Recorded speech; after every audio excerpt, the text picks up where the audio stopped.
Ciao a tutti! Hello everyone! Nag-avail nga pala kami rito ng group tour at ang destinasyon natin ngayon ay Firenze o Florence sa Ingles. Ang unang stop po ay sa Basilica of Santa Croce. Marami ring mga students na nag-field trip. Tapos, naglakad lang kami patungong Piazza del Duomo, Piazza della Señora at Santa Maria Cathedral. Sa libro ko lang to nakikita. Sikat kasi ang mga ito especially sa field ng art. Nag-enjoy talaga kami sa tour na to. Tapos dumiritso na kami sa Museo Leonardo da Vinci. Kaso bawal mag-video. Maraming mga jewelry shop at luxury shop sa paligid.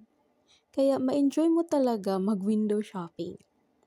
At favor naman po, paki-like at follow. Yun lang. Ciao, ciao!